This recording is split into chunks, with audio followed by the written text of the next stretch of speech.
Hi there, Raj here with your weekly newsletter, just going over what's been going on in the markets this week.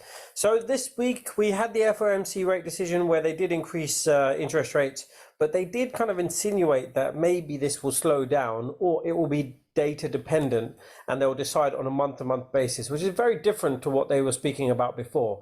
So the markets took this as a positive, and you can kind of really see here from this momentum trigger that we had a while back, we've had a pretty swift and good move up. But we are going to run into a lot of traffic, and I'm really interested to see how the markets react around these zones.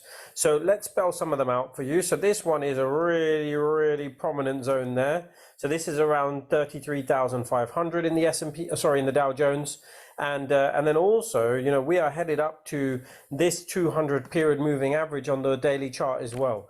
So both of these two look like they're coming in at a time where stocks are really bullish, and then also, adding to that, it's the 50% fib zone as well. So there's a trifecta of resistance in and around here that we need to watch over the coming days and weeks. Actually, it could take a few more than the coming days. It might happen towards the end of next week maybe, and we've got to see.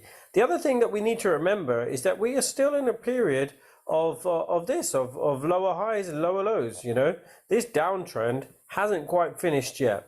The only way we're really going to know it's finished, look, we've had a couple of higher lows and higher highs now once we broke out of that wave there. But the only time we're really going to get confirmation of whether this is going to finish or not is if this wave gets taken out here, the same one roughly at 33,500 in the Dow. So it's a huge week next week. I mean, not a lot of people might be thinking about it like that, but I surely am.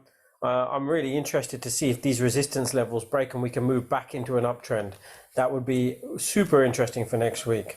Quickly then, looking at what's going on in Europe, let's start off with the FTSE 100. FTSE 100 has had no such problems. We've been in an uptrend for a really long time in the FTSE 100.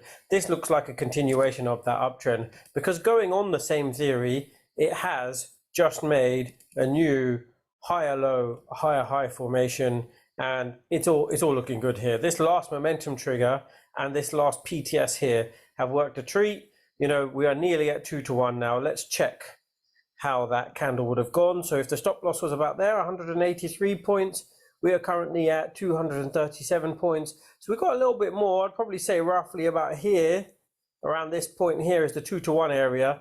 But then, you know, if you're really in that trade to that point, really you'll be looking for a new high and a breakout of that triple top resistance.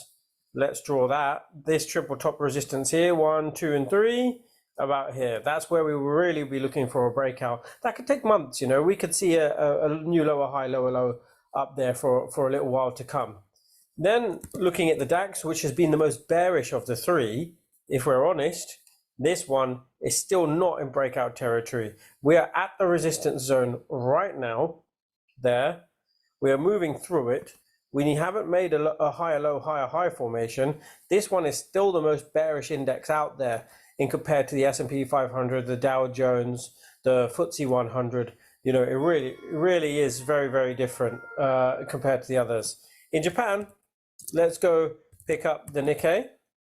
Very different story there. That's in pretty much bull market mode as well. It looks like it's breaking higher. We've got to take out that level there, which is one I made earlier at 28,398. So you could call that 28,400. It needs to break out that level, and then we're back in bull market territory there. So yeah, although the markets are looking good right now, we are saying they're looking good with a little bit of caution. You know, if I bring back that US 500 chart, the S&P 500, you know, it really is.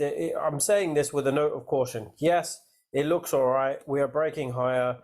But, you know, it's going to take a bit of strength, really, to get through these levels to the upside, to break through, you know, 4,000 conclusively, break through this moving average, break through this resistance zone, break through that resistance zone. Yes, there is money to be made on the way up, but I'm saying that we are bullish right now with a note of caution in stocks. Well, if you've got any questions about this, and there's anything you need to know, please let me know. Through the summer, we have a fantastic summer sale on. I think it's something like 25 or 30% off. So please check that out on our website if it's something that you're interested in. We're also next month going to be doing our Learn to Trade Onlines. So please attend that if it's something you want to do. And yeah, just ask us loads of questions.